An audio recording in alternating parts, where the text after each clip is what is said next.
welcome to another edition of the OGI Hour, the Open Governance Initiative, coming to you from the Gambia Radio and Television Services, GRTS. My name is Fateli Kamulushi, your presenter for this program. Today again, we are here with another ministry to look at their development strides and projects they implemented in line with the National Development Plan. Today in the studio, we have the Ministry of Environment, Climate Change and Natural Resources. Joining us in the studio to look at this specific ministry is the Permanent Secretary himself, Mr. Mumudu Mbai Jaba. Don't forget, we are streaming live on Facebook at GRTS TV, also on YouTube at GRTS TV Official. You can also follow our other social media platforms. On Twitter, we are on GRTS TV Official, and as well on Instagram at GRTS TV Official for all the latest developments and as well programs we are conducting here on the GRTS, specifically to know what we're doing on the OGI Hour and the guests we'll be bringing for you every week.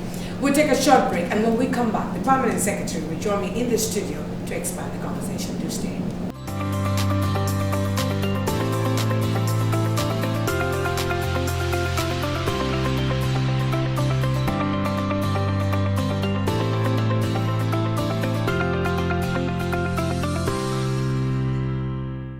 Welcome to the OGI Hour. My name is Fateli Kamulushi, your presenter for this program. And like I said in the beginning, the Permanent Secretary at the Ministry of Environment, Climate Change and Natural Resources is our guest on tonight's show, and he's already seated. Here with me is the PS himself. PS, good evening and welcome to the OGI. Good evening, thank you for having me here. Well, it's good to have you here, finally, PS. I mean, let's also first of all start, because 4 decades after the historic Banjul Declaration speech, is Salvador Kairaba Jawar's ideas of environmental preservation still relevant in this 21st century?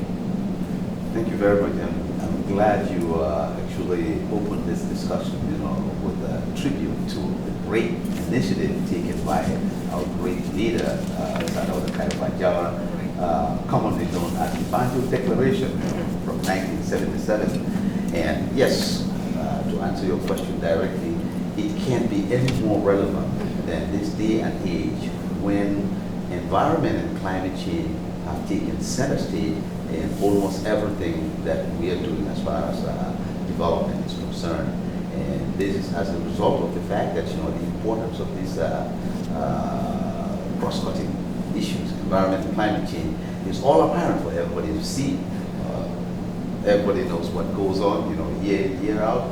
Either we have, high variability in terms of rainfall patterns or temperatures, you name it. So yes, definitely, the Banjul Declaration is a very good background inspiration for whatever we're doing today with respect to environment and climate change. I mean, who would have thought, actually? The man indeed had great foresight, and for that we commend him.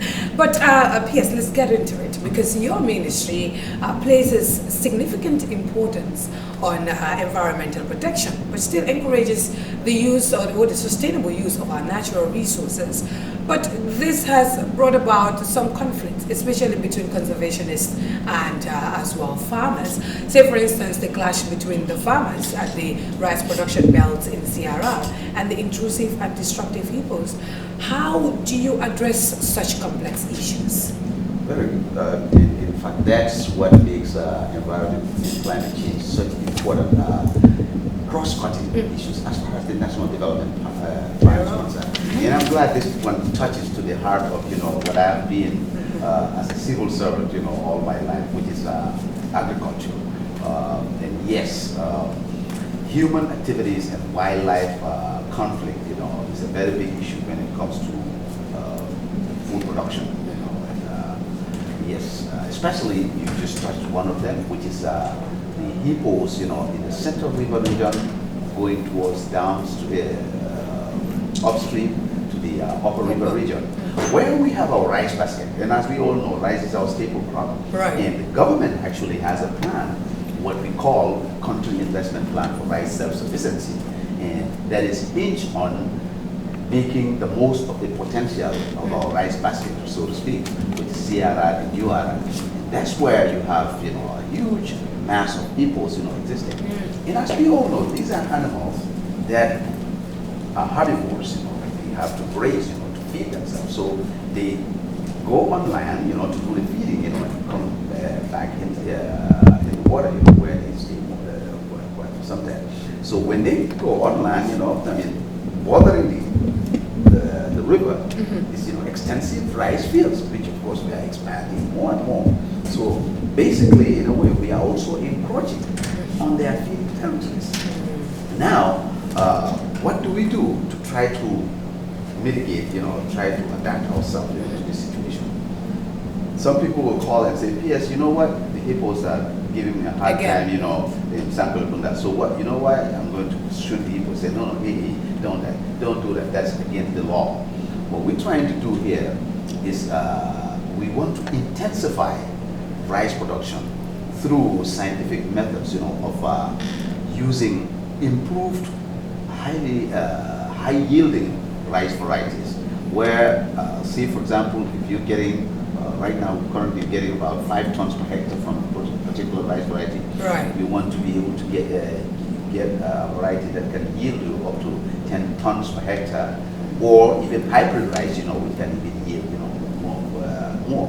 So in essence, you are increasing the productivity per unit area. But again, the cropping pattern is such that, you know, we used to rely on only the rain-fed rainfall, but now with irrigated agriculture, which again, to make it climate friendly, we're trying to encourage tidal irrigation so that we reduce greenhouse gas emissions, you know, we have committed ourselves to. What we do is what we call double cropping, and even possibly a triple cropping. Right. That is, you have 3 separate rice crops. You cultivate rice, you harvest, and then cultivate another one within the same year.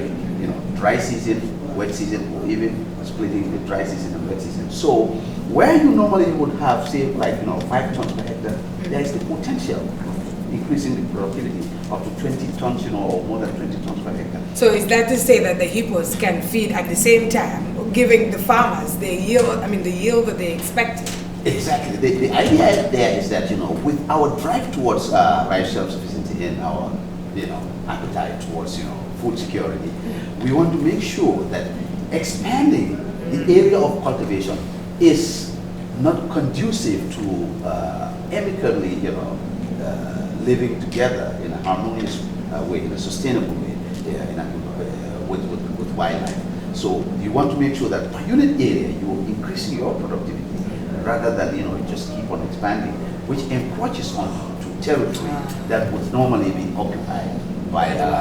So these are climate smart agricultural, you know. Have you started implementing the strategies like these? Absolutely. Like I said, the country already have what we call a country investment plan for rice self-sufficiency, which we did together with the African Development Bank funding, and Africa Rice, which is the sub-regional organization responsible for supporting rice production and productivity, you know, in West Africa and Africa in general. So is this working? It's already, we've started implementing it with our partners.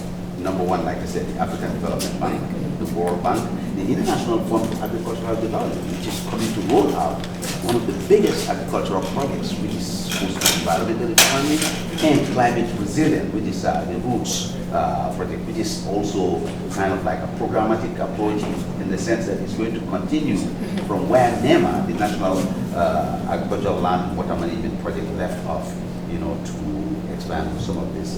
Very well. We'll dilate on that further, but let's still stick to environmental issues, because rural-urban drift is indeed a thing, and in 2013 this was estimated around 58%. We are in 2020, so it is expected that this would increase. Talk to us about how this has affected, you know, growth in all its environmental dimensions, taking into consideration both areas.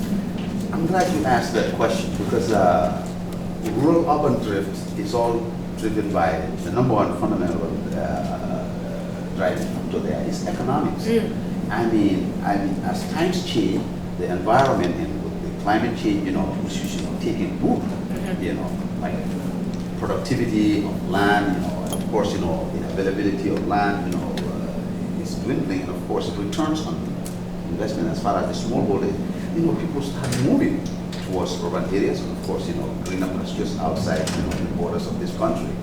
Now, what do? The government has been implementing for the last 3 years a major flagship climate change project called the Large Scale Ecosystem-Based Adaptation Project, ABAP, for short. And basically what we want to do is, try to make sure that we turn, so to speak, orange, lime into orange. That is, okay, we have our natural resource.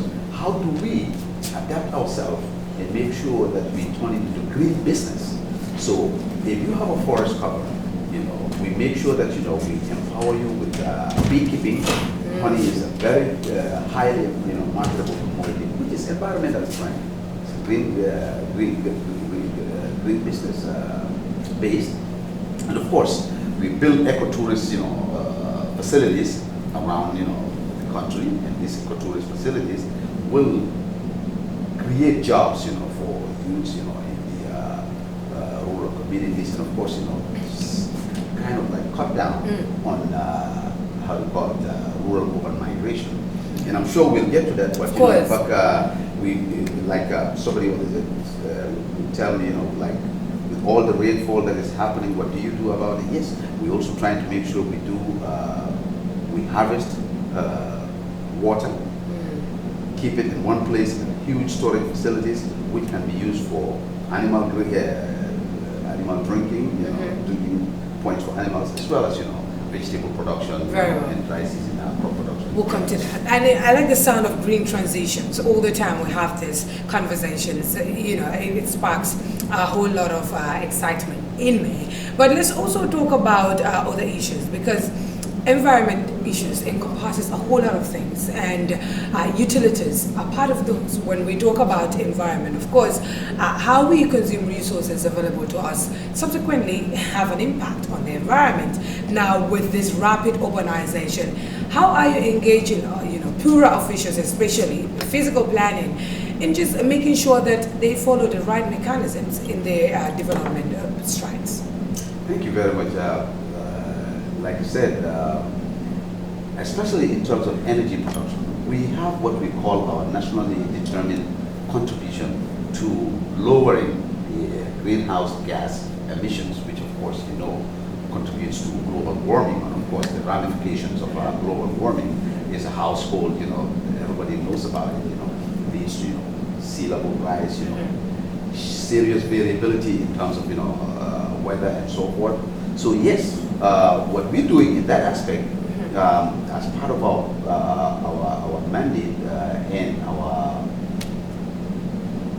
our position within the OMPE, that is the Gambia River Basin Development Organization, we are embarking on a 100 megawatt hydroelectricity facility. That means we want to move away from hydrocarbon generated, energy, electricity, to green, climate-friendly, renewable, energy. So that alone, is going to supply about 100 megawatts. And right now, as I'm speaking to you, I just came back from a meeting in Dakar. The interconnection line of about more than 1,600 kilometers between Gambia, Senegal, Guinea-Conakry, Guinea-Bissau is already at an advanced state, and we are already putting up a substation in Jarosong, which is equally feeding into a node substation in Brikama. And also part of our national adaptation mechanism, NAMA, which we are working together with the UNDP, we are looking at putting up to more than 10 megawatts of off-grid solar photovoltaic, solar power. When is this effective? This right now, the Ministry of Local Government, Regional Government and Lands has already allocated a piece of land where we're going to put this solar arrays, for the generation of this off-grid, solar power electricity. And this will all feed into the national grid. And of course, by doing so, as we are heading towards the achievement of zero emissions by 2050, it will lower the. But coming back to urbanization, we all know, urbanization comes with a lot of challenges as far as the environment and climate change is concerned. Government is not oblivious to that. As part of our national climate change policy and our national environmental policy, we're making sure that physical planning goes hand in hand with strict environmental regulations. So we've all seen what happened, say for example around Westfield, around Churchilltown, when there's, flash floods. But we make sure that the National Environment Agency works very closely with PURA, like you mentioned. So they advise them. And physical planning to make sure that structures, infrastructure is properly, planned and placed in such a way that it will not be a problem, when serious weather problems, happen, like flash floods. Good to know. I mean, equally, the lack of, like you mentioned, adequate physical planning and comprehensive waste management, treatment and disposal systems for urban centers have exacerbated the problem. So, I mean, of course, these have subsequent repercussions on health. But for now, what has been done at the environmental realm? Because when we talk about these issues, waste management, thoughts are always going to Akote and other municipalities. So talk to us, how have you been engaged in all these different areas that are very much crucial to this waste management drive? No, I'm glad you pointed it out. It is something that should be of concern to every Gambian. I think the rate of urbanization, like you rightly said, the local government, KMC and ECC will tell you, it's almost outpacing, our efforts towards making sure that we have proper waste management, although we're trying to play catch up. And here, the Bakote downside. Right. Studies have been done, and we know that as it is right now, it's carrying capacity for being able to handle the amount of waste that is generated in the KMC, in the area. It's just way beyond its carrying capacity. So yes, government and with its partners, local government, identified a place in Tambana. And where is Tambana? Tambana is in Commonwealth, okay. Commonwealth and Combo Central. But we are not stopping there. The last time we had discussions, we said, okay, we must look further ahead because, the rate of urbanization, like I said, is growing at a very high rate, and we must start planning way ahead for how do we, identify other places. We're saying like around Faraba again, where we can. But again, the issue of waste disposal, is a sensitive issue. In this day and age, when you have waste products that can be environmentally deleterious, and they can even have some bad health effects, on people. And so you want to be very careful how you position, waste management, facilities. Especially with the increase in population. Exactly. So yes, because of that, the planning is being done very diligently, and but it's a concern that definitely, while we are planning. But you've taken concrete steps in this regard. Concrete steps are being taken, as I am speaking to you, and we want to make sure that, we come up with very good, timelines and I call it sustainable waste management, facilities, for the long term, which will handle the rapid urbanization that's taking place, and also being able to come up to speed with environmental standards that we have actually subscribed to, internationally. I mean, I'm afraid, Piers, because as we speak, we're running out of time because we've already started seeing the effects of climate change, flash floods and unpredictable rain patterns. So it's quite important that we take aggressive steps in this dimension. You've mentioned that you'd be very diligent in it. We hope to see concrete results soon as. But still, let me just shift to climate change because it's very crucial in what we'll be talking about. And the Gambia is clearly not insusceptible to this. Aside from carbon emissions that come from diesel cars, I mean the huge influx of diesel cars, most of our cars are diesel, especially these Texas commercial vehicles we see, and reconditioned vehicles that are in fact not running in other advanced countries are brought into this country quite a number of times. They're also contributing into what is destroying the environment, which also exacerbates the issue of climate change. So, I mean, what other contributing factors are there to this meanness aside these that I've mentioned? No, I'm glad you brought up that issue. issue because we are currently trying to revise and also update what we call our nationally determined contributions. And this is towards making sure that we lower the greenhouse gas emissions. And I'm glad you mentioned those things that you did, because the Gambia has been identified as one of the countries that is highly vulnerable as far as climate change is concerned. So as a result, we also been identified as a country which is being very ambitious. In fact, there was a summit, recently called the Climate Ambition, Summit, and that is to come up with, ambitious, policy goals and projects, that will help us to achieve the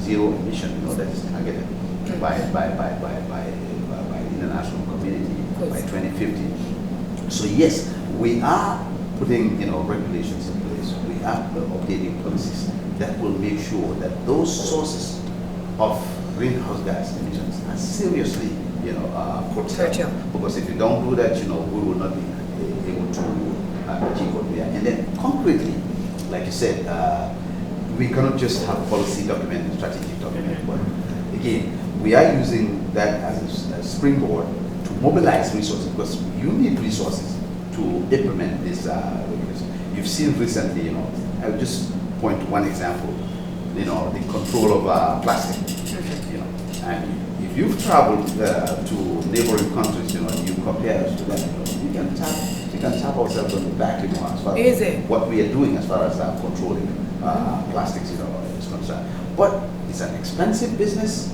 in terms of enforcement, these regulations, and it's not easy. But more importantly, what we need is the collaboration and the cooperation of the population in general to know that these laws and regulations are put in place for our own benefits. It's not a question of government trying to impose or trying to curtail your livelihood or whatever. And are you seeing any sort of compliance from the public in your regulation efforts? Oh yes, I mean there is a lot of compliance. Of course, there are slippages. As usual, whenever you relax about enforcement, people will always try to test the waters, and see if they can, slip through, and so forth. But with this renewed vigor, as far as the enforcement is concerned, led by our good National Environment Agency, I must pay tribute to my executive director, to Trawale, leading by example on that one. But myself and the minister went out on, supervision and monitoring, mission. I will tell you an anecdotal story. While we were in Tangier, watching these people confiscate, plastic bags. They were confiscating. Confiscating. When was this? This was about a month ago. Okay. My own how do you call it, the Mauritanian shopkeeper in my own home. He called me and said, "Boss, the people are here, they have confiscated." I said, "But I never knew that you were selling, plastic." So then they said, "Yeah." Exactly. Good that they're confiscated. Absolutely, yeah. And so the enforcement is taking effect. Very well, good to know. I mean, we're still talking because all of these contribute to our climate change issues. So let me just read a little excerpt I have here. It says, it is estimated that each year property damage from climate change induced windstorm, floods and loss of crop yield amount to tens of millions of Gambian dollars. In 2010 alone, urban floods affected more than 35,000 people and damaged 2,371 houses with a quantified loss of food and cash crop. So, P.S., what we are faced with is indeed serious and it's gross. What do you make of this? Our lifestyle also contribute a lot to what we are faced with. I'm glad you pointed that out, and of course, most of these, when we advise people, like you said, okay, look, say the old Kotu Kwara, please do not settle in these areas. You settle in these areas, you become more vulnerable. Along the Kotu Street, there is a certain area, amount of area that you need to, keep away from, Okay. Because if you settle right next to the stream, when flash floods happen, just like the last rainy season, what is going to happen to you? It causes damage to both property and life. So you do advise people on most occasions, but they still settle. Exactly. I mean, I would case in point, you know, the Tambi wetlands, these are reserved wetlands. When you go to Joshua right now, we're having issues of it. You find people encroaching upon areas that have been clearly demarcated as part of, you know, Ramsar, you know, protected areas. So basically, when we tell people about this, you know, when somebody comes and tries to sell you property in those areas, do your due diligence. You know, find out whether, you know, the physical planning would normally not allow you to do that. Okay. You know, but when people do these things, you know, nowadays, you know, you go and tell them, you know, employ it, you know, into something else. So in essence, what I'm trying to emphasize here is, as much as government is putting out these regulations and trying to do some measure of planning here, it is the ownership of the community and the land in these processes that will yield dividend. Otherwise, if we flout them, you know, we're going to suffer the consequences. But do you think the policy implementers or regulators have been very much vigilant in these circumstances? That's I mean, yes, we all could put in a little bit more effort, you know, as you rightly pointed out, more vigilance, you know, more enforcement, so to speak. But enforcement also, say for example, you know, when you talk about the illegal timber trade, you know, the police will tell you, look, you don't have enough fuel to patrol the areas, you know, where, you know, you have the illegal loggers, you know, going through. So again, we need to bring in more resources to the doorsteps, you know, or to make them available for those who are going to be doing the enforcement. The groundwork. Interesting. We'll hold it at that and take a short break. When we come back, we'll take a look at some other questions, including those that you've been sending to us on our different social media platforms. Do stay.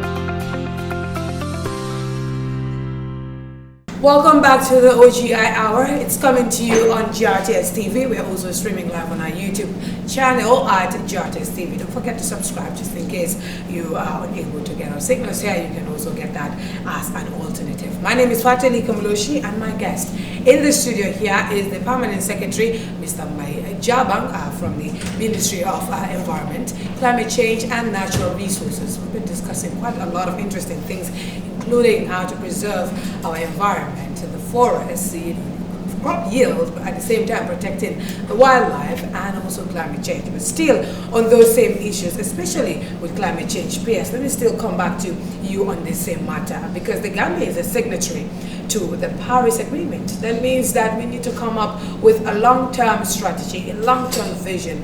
Has that been done already, and what's the ultimate goal?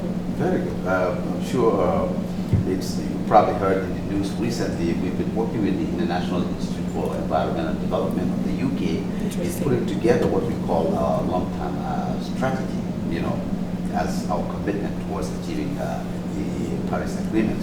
And in the same token, you know, of course, we have already updated our climate change policy. We have established a climate change fund. And most importantly, for the first time, we have established the Climate Change Secretariat, and just last week I just finished congratulating my newly appointed Director of Climate Change. First time ever. Oh, we have a Director of Climate Change now. We now finally have a Director of Climate Change, Mr. Alpha Jallo. And as I'm speaking to you, this guy is so enthusiastic with his team. They are already up and running. As I'm speaking to you now, they are in a retreat in Khartoum, reviewing our National Adaptation Plan with a group of other senior members of the climate change fraternity from the University of the Gambia, Water Resources. All right, so what is going to be the long-term vision as we speak? Yes, as we speak, what we've also done in collaboration with our partners, in this instance, the World Bank has what they call Pilot Program for Climate Resilience, PPCR. And the PPCR looks towards assisting countries in coming with a, so to speak, investment plan for climate resilience. And in Gambia, you know, the World Bank through the African Development Bank private provided response, and we have already, maybe you might have heard of that, you know, validated what we call our Strategic Program for Climate Resilience, SPCR. And basically, this is the investment blueprint of the country, the NDP process, to make sure that for the next 10 years, we mobilize resources for all cross-cutting issues, that are related to climate change, be it agriculture, health, coastal infrastructure, you name them, education, livelihoods, So this is all very clearly spelled out, in that document, and we are in the process of working with our partners, WFP, World Food Program, FAO, UNDP, UNEP, to full-blown proposals out of this, to mobilize as much resources as possible. As you can, but this document is different from the LTS, which is going to be the long-term Exactly. strategy. This document, the long-term strategy is different from the SPCR. The SPCR basically is like our investment, vessel, where we clearly spelled out we need this much, to be able to achieve, coastal, protection, against climate change. All right. So the LTS is it set and done and up and running? The LTS, like I said, was recently validated. And we're going to put it out there to our international partners again, to make sure that it's being put to implementation. Did you consult other stakeholders during this drafting process? Oh yes, I mean we had one of the best international consultants for this process, who's Gambian by the way, Interesting. Dr. Tijan Jaro. Incidentally, he was the lead consultant for the National Development Plan. So we were able to work together with our international partners and get his expertise to assist us, in putting together the LTS as well. Good to know. I mean, clearly all these have, climate change issues. All of these have devastating effects on our biodiversity. I mean, decrease on fish productivity of the River Gambia, Havia, will be about 4% by 2100. And we are not there yet, PS. But folks are already complaining about fish scarcity. What's the projection in the short term, and do we have already smart ideas probably to alter this narrative or see a reverse in the scenario? Sure. I must agree with folks that are raising the alarm about the possibility of scarcity of fish, as a result of our own, reckless activities. So yes, we are doing concrete efforts, to make sure that we mitigate this, so that we don't have enough fish. Even marine protection itself, we are actually we are working with our international partners to make sure that we put in more resources into protecting our coast, national coastline, our marine resources, both the Atlantic Ocean as well as the River Gambia. And in terms of fish, like you rightly said, the OMVG project is all encompassing. It's not just for generating hydroelectricity. The Samangalo Dam that we envisage, one of the things that we're going to try to do with that, is generate enough water, to actually pump into the River Gambia, so that there will be, those areas that used to be saline, water can be controlled in such a way that you can do crop production, and control in such a way that the breeding of fish in and out will also be enhanced. But yes, like you rightly said, and people are concerned, and rightly so. Right. There are certain activities that have been, inherited, from the last government to now. We've done all well, as far as good practice is concerned, as far as the blue economy is. Yes. So I would like to allay the fears, some activities and conservationists, that yes, even the fish meals that people talk about, I will tell you that there were more than 10 applications for fish meal, but right now as we're speaking, it's only 3, and we are going to institute a study, consultancy, to actually study and revisit this whole fish meal activity. How well has it been going? International consultancy too. How well has it been going? And then come up with informed decision on the way forward, as far as our marine resources are concerned. I'm sure folks have other questions on that as well, but let me just shift to another one here, because additionally I see here about 92 square kilometers of the coastal zone, including the city of Banjo, will be inundated, and the mangrove systems on St. Mary's Island and Columbus St. Mary and the Strand Plains from Barra to Bunyadu Point will be lost, given that the mangrove systems serve as protection buffer against storms for most of the coastal settlements. governance. This would disrupt the livelihoods of these communities. How do you explain this? Again, rightly so. I'm glad people are raising these concerns. Gambia, of course, I have made that clear, is one of the most vulnerable countries as far as effects of negative effects of climate change is concerned.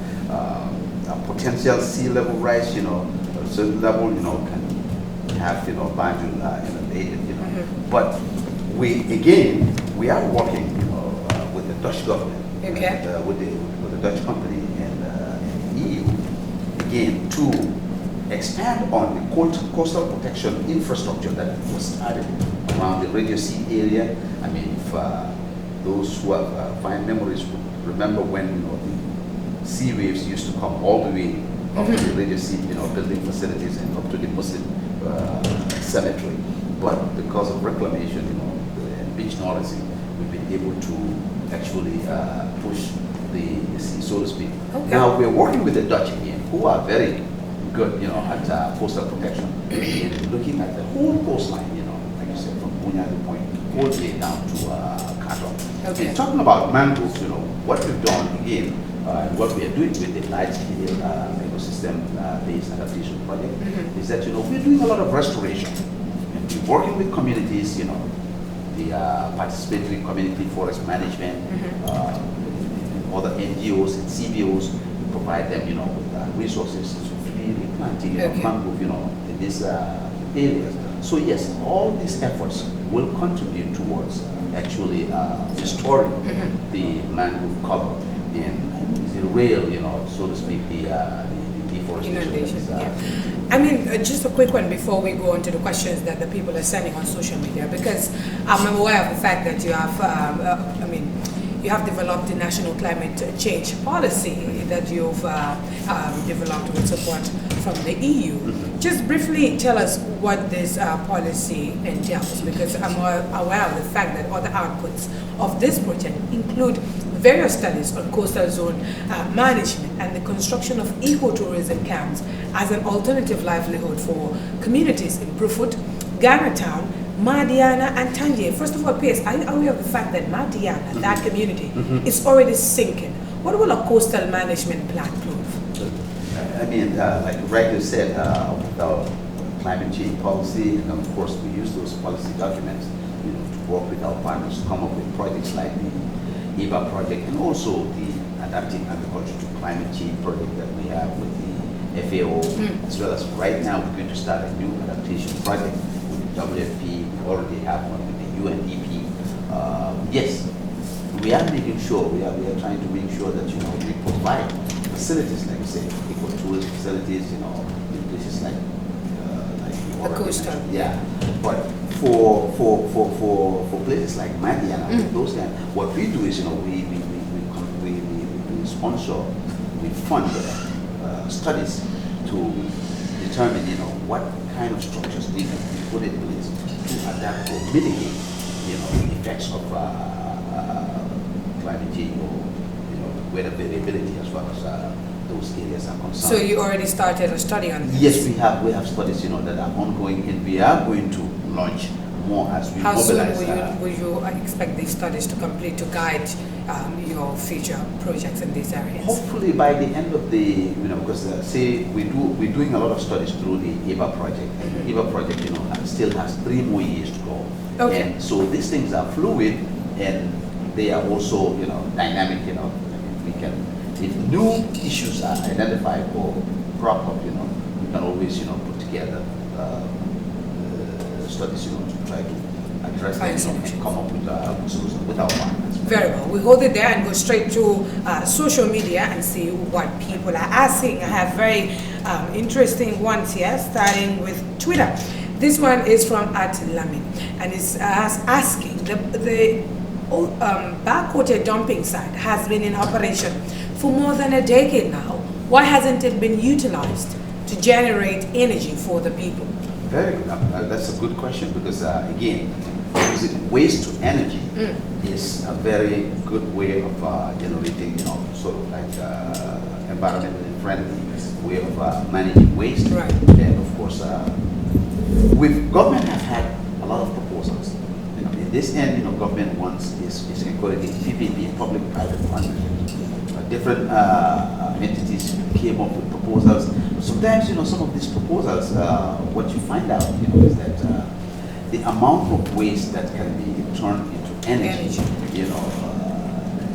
is not all that available. And of course, it needs certain kind of, how do you call it, technical and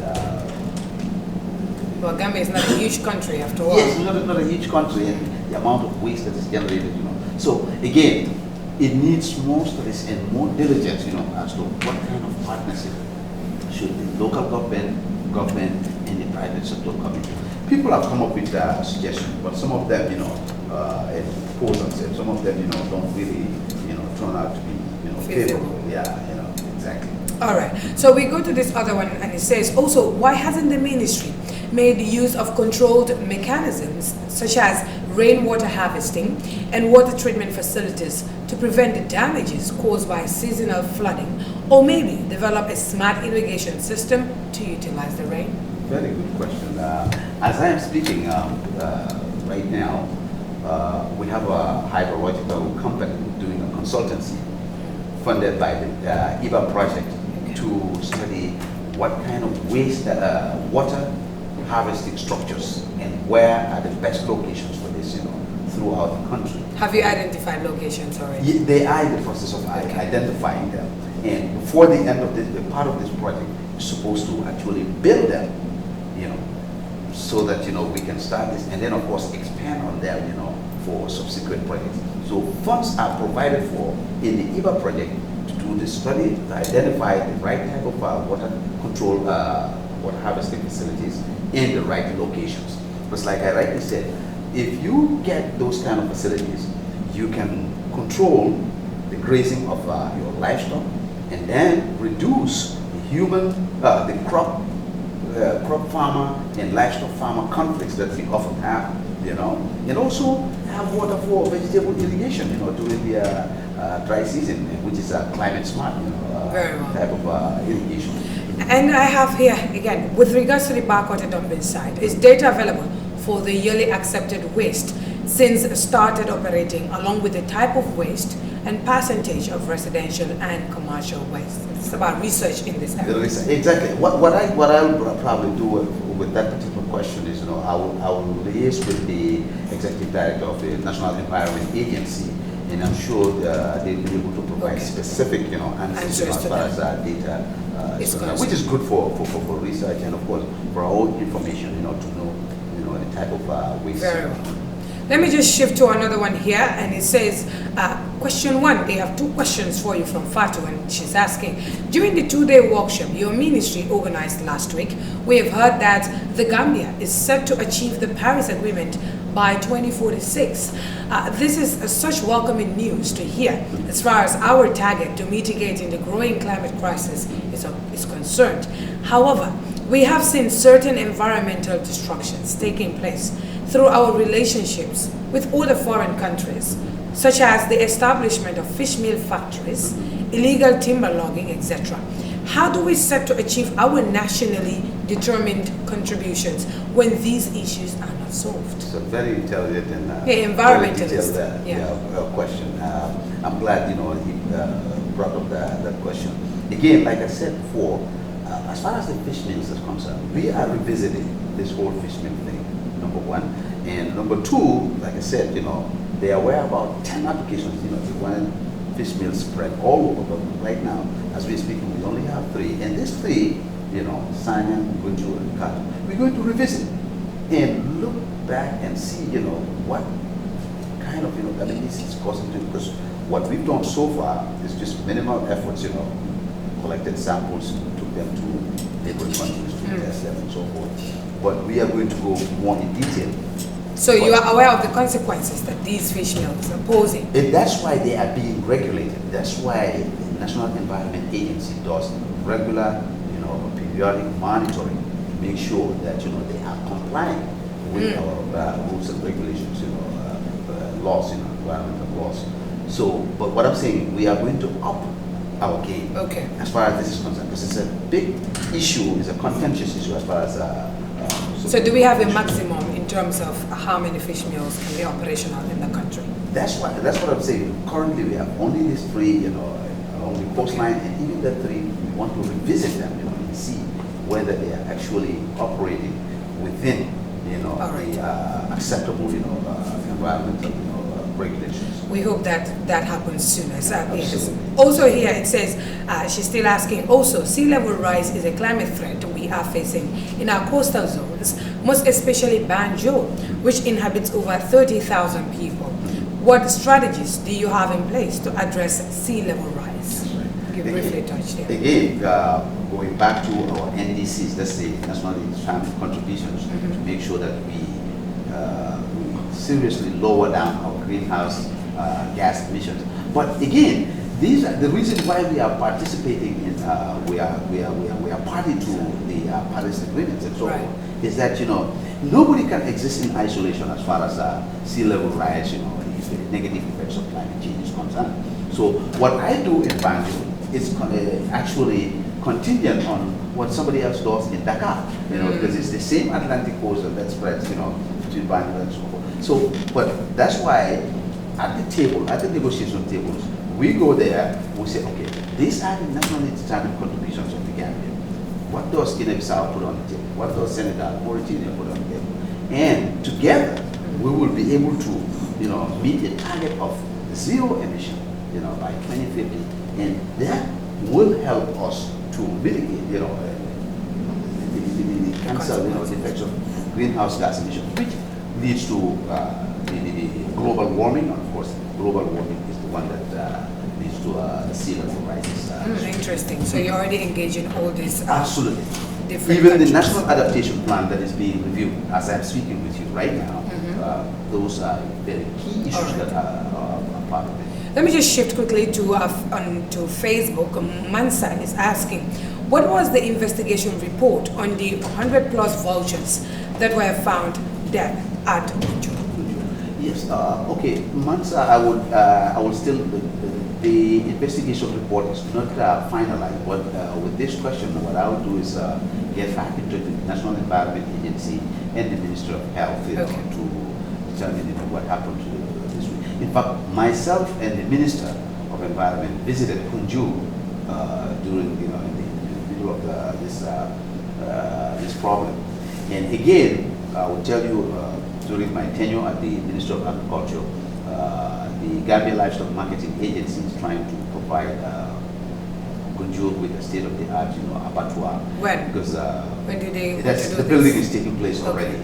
Hopefully it should be completed, sometime next year. Right. And of course, one of the contentions was that the way the slaughterhouse is right now is in a very bad shape, and it could be that some of these vultures, poison there or whatever. Those were some of the suggestions, but we are yet to actually verify what actually happened. So he's also asking, Mansa, just briefly, you can answer, the total hatchery at Gunjur, what's their plan to develop it? Oh, great. We're working with Mr. Jabang, Suleiman Jabang and group, in Gunjur. In fact, myself, the minister, and the executive director of the National Environment Agency visited them about 2 months ago in Gunjur. We went to the hatchery, these people are doing an initiative that needs worldwide attention, trying to save, an endangered species, the turtle.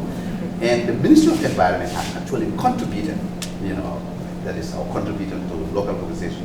We have contributed funds. We have made funds available to them in their efforts, and we have encouraged them to come up with even bigger proposals so that we can work together. And they do work with our Parks and Wildlife, Department of Parks and Wildlife, and their wildlife management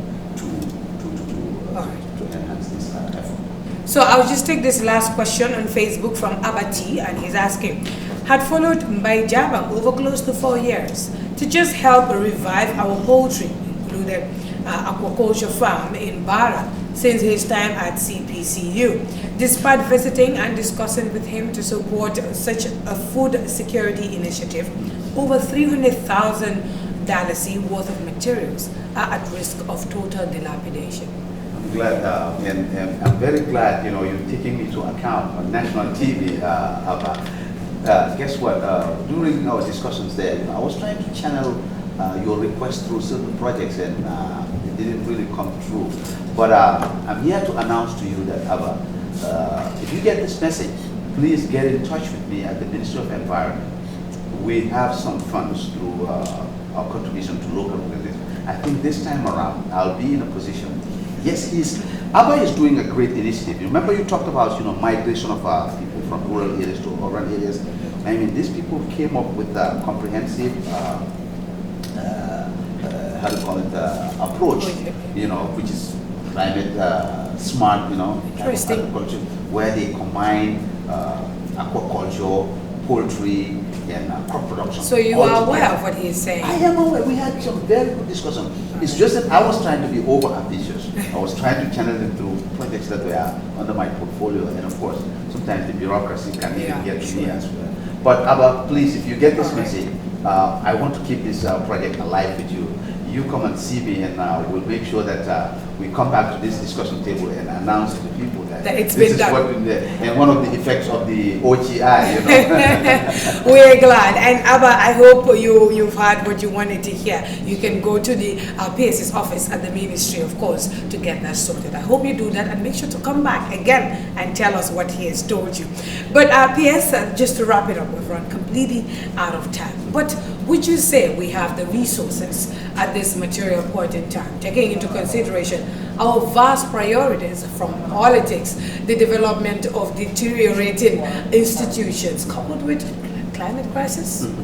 Well, as far as resources are concerned, what we've done so well, Gambia is recognized as one of the most ambitious countries as far as our climate change actions are concerned, is that with all these documents that I've outlined, our NDCs, our third national communication, our climate change policy, national adaptation with NAMA, the SPCR, with all this now, we are working now with the long-term strategy. We're working diligently with our partners now to mobilize the necessary amount of resources.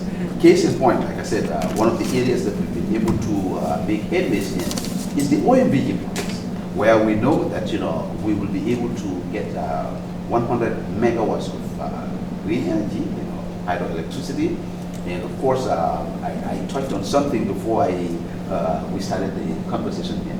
The Gambia, in terms of conversation, is trying to get on the map, the global map, by doing an initiative that has never been done before anywhere in the world. What's that? That is the rewilding of elephants into the Kiang West National Park.